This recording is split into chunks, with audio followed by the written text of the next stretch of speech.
Porque o seu disco rígido é o C dois pontos, mas o A e o B simplesmente não existem. E porque o ícone de salvar é um objeto que a maioria das pessoas hoje nunca nem pegou na mão. Se você acha que esses ícones são só desenhos aleatórios, se prepare, eu vou te mostrar que o seu PC é um verdadeiro museu de antiguidade escondido bem na sua frente. Você está usando tecnologias dos anos 60 e nem percebeu. Fica até o final, porque tem muitos segredos de símbolos aqui nesse vídeo que você nem faz ideia do porquê. Vamos começar pelo ícone mais famoso, o de salvar. Esse desenho quadrado é um disquete de 3,5 polegadas. Ele era o rei do armazenamento nos anos 90, guardando apenas 1,44 megabytes, menos que uma foto do seu Instagram hoje. Ele virou um ideograma universal, a gente não sabe mais o que ele é, mas sabe exatamente o que ele faz. Na verdade, depende da sua idade, você sabe sim o que ele é. Você já usou um desses assim como eu? Conta aqui abaixo nos comentários para entregar a sua idade. Já reparou no ícone de salvar como? É o mesmo disquete, mas geralmente com uma pequena seta ou um lápis. Isso é um reforço da lógica de diretórios. O disquete diz guardar e a seta indica que você está apontando para um novo caminho ou dando uma nova identidade ao arquivo no sistema de arquivos, o File System. E aquela pasta amarela? Ela é o que chamamos de esqueuomorfismo. Esse palavrão é um estilo de design onde elementos digitais imitam texturas, formas e funções de objetos físicos para facilitar a compreensão do usuário. Nos anos 70, no laboratório Xerox PARC, os engenheiros precisavam que pessoas comuns entendessem o computador. A solução foi imitar as pastas de arquivos físicas de escritórios reais, para que o usuário soubesse que ali dentro ficavam seus documentos digitais. Olhe agora para o cursor do seu mouse. Já notou que ele é inclinado em 45 graus? Você já tinha reparado nisso? Isso aí tem um motivo. Nas primeiras telas de baixa resolução, se a seta fosse perfeitamente vertical, ela sumia no meio das linhas de pixels e dos textos. A inclinação foi uma solução de engenharia para que o ponteiro sempre se destacasse visualmente. E o Bluetooth? O nome e o símbolo são uma homenagem a um rei viking. Harald Bluetooth Gormson unificou tribos na Escandinávia, exatamente como a tecnologia unifica seus dispositivos. O logo é a união de duas runas nórdicas que representam as iniciais do rei. Você já reparou que o ícone de ligar é um círculo com um traço no meio? Eu confesso que eu não tinha reparado ainda. Na verdade, aquilo é a união dos números 1 e 0. Na lógica binária, que é a base de tudo que a gente faz, o 1 significa ligado e o 0 significa desligado. Os engenheiros uniram os dois para criar o símbolo universal, que indica a função de alternar o estado de energia. Se você estiver no seu PC agora, tente criar uma pasta no Windows chamada com PRN, AUX ou NU. Essas palavras que eu estou mostrando na tela agora aqui. Você não vai conseguir. Sabe por quê? Isso é digamos, fóssil da época do MS-DOS. Esses nomes eram reservados para arquivos de sistema e dispositivos físicos, como a impressora ou porta auxiliares. Se você pudesse criar uma pasta com esses nomes, o sistema entraria em conflito total ao tentar acessar o hardware. No Windows 95 e 98, a lixeira era um balde de metal sólido.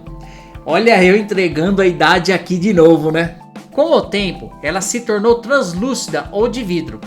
Isso foi uma decisão de design para mostrar o conteúdo lá dentro, se ela está cheia ou vazia, sem precisar abrir a pasta, economizando o processamento visual que seria necessário para gerar miniaturas detalhadas naquela época. Sabe o menu hambúrguer? Aquelas 3 listras que você vê em quase todo o site e aplicativo hoje em dia foram inventadas por Norm Cox para o computador Xerox Star em 1981. Ele precisava de um símbolo que parecia uma lista e ocupasse pouco espaço. Curiosamente, o ícone ficou esquecido por quase 30 anos e só voltou à moda com a chegada dos smartphones, onde o espaço na tela é sagrado. Agora, esse símbolo todo mundo já conhece. O símbolo do Wi-Fi é um ponto com 3 ondas crescentes. Ele é uma representação visual de uma antena omnidirecional emitindo sinais. O design foi criado para ser lido intuitivamente. Quanto mais longe do ponto, mais fraca a onda. É uma metáfora de campo de força invisível que conecta o mundo. Você sabe a origem do termo bug? Diz a lenda que a pioneira da computação, Grace Hopper, encontrou uma mariposa real presa dentro de um computador Mark II em 1947, o que causou uma falha no sistema. Ela colou o inseto no diário de bordo e escreveu: "Primeiro caso real de um bug, inseto, sendo encontrado." Desde então, qualquer erro de software virou bug. Você sabia disso? Conte aqui nos comentários. E se você estiver gostando do vídeo, deixe aquele like e se inscreva no canal. Mas os insetos não são os únicos elementos da vida real na computação. E já vou emendar outra pergunta. Por que o nome Firewall? O nome é uma metáfora literal da engenharia civil. Um firewall, parede de fogo, é uma parede física construída entre prédios para impedir que um incêndio se espalhe de uma estrutura para outra. Na computação, ele faz exatamente isso. Isola sua rede local da internet em chamas lá fora, bloqueando ameaças. Pelo menos era para fazer isso, né? O Caps Lock é uma herança das máquinas de escrever que tinham uma trava física para manter a haste das letras maiúsculas no lugar, o Shift Lock.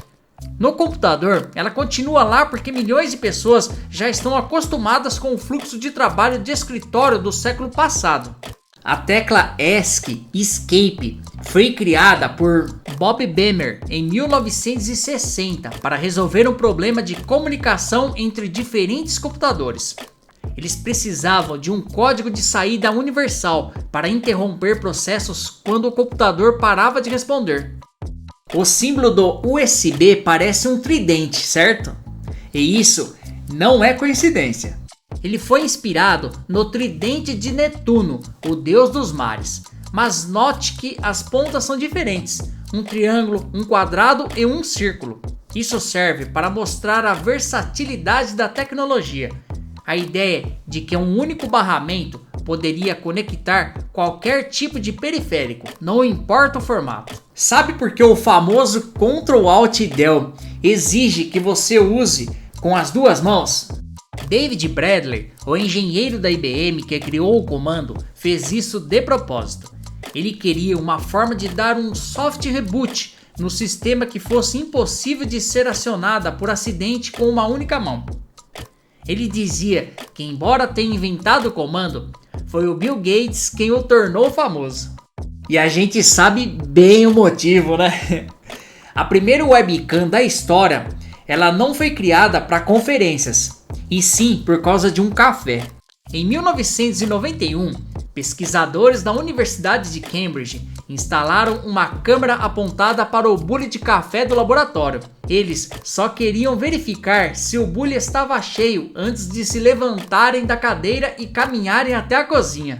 A internet nasceu da curiosidade, mas também com uma pitada de preguiça. Lembra do que eu falei lá no começo? Por que o disco é o C? É pura hierarquia histórica.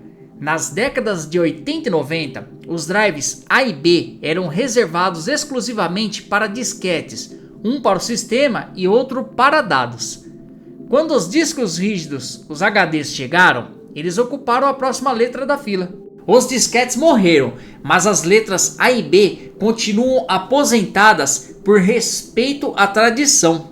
Esses círculos de seleção que estou mostrando agora no Windows chamam-se Radio Buttons, porque imitam os botões físicos dos antigos rádios de carro, onde ao apertar um, o outro saltava mecanicamente para fora. Esse aqui você deve receber bastante, inclusive em até ligações telefônicas.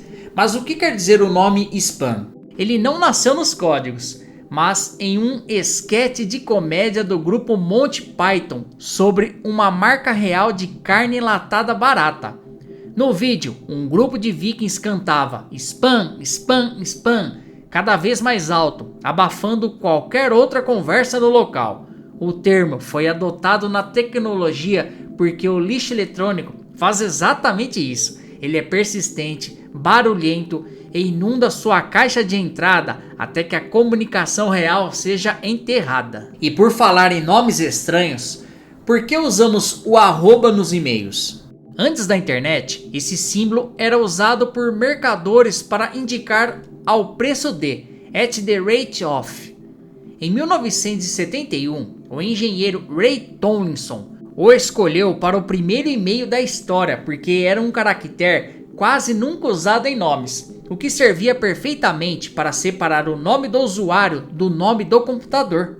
Sabe aquela famosa paisagem do Windows XP chamada Bliss, que em português quer dizer felicidade ou bênção? Sabia que ela existe e é uma fotografia real? Ela não foi gerada por computador, e sim gerada em 1996, no condado de Sonoma, na Califórnia, Estados Unidos, pelo fotógrafo Charlie O'Rear. Bem legal, né?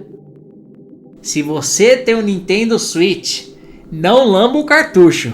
Eles são revestidos com a substância mais amarga do mundo, para evitar que crianças os engulam. Já notou um buraquinho retangular na lateral do seu notebook? Ele se chama trava Kensington. Ele serve para você prender um cabo de aço com chave, permitindo que você acorrente o notebook na mesa em locais públicos, como bibliotecas ou escritórios. Você sabe a origem da tela azul, BSOD, e o porquê dela ser azul? Nos primeiros sistemas, o azul foi escolhido para ser uma cor que oferecia um alto contraste visual no modo de texto VGA, permitindo que os engenheiros lessem os códigos de erro, os dump files, com clareza, mesmo quando o driver de vídeo principal falhava. Por que o mouse se chama mouse? O nome mouse surgiu de forma muito simples no laboratório de Douglas Elgenbart, o inventor do dispositivo, em 1964. O protótipo era uma caixa de madeira com o cabo saindo pela parte de trás. Os pesquisadores acharam que o cabo parecia a cauda e a caixa parecia o corpo de um camundongo. O nome era para ser temporário, até acharem algo mais técnico, mas o apelido pegou tanto que até hoje chamamos o periférico de rato. Você conhecia todas essas curiosidades do seu PC aí? Qual dessas foi a mais surpreendente para você? Eu confesso que a do Bluetooth me chamou bastante atenção, porque eu não sabia. Conta aqui pra gente conversar nos comentários. E se você gostou do vídeo e não deixou o like aquela hora, agora é a hora. Deixa aquele like e se inscreva no canal. Aproveite e ative o sininho de notificações. Assim o YouTube te informa quando chegar mais vídeos aqui do canal. Obrigado e até a próxima!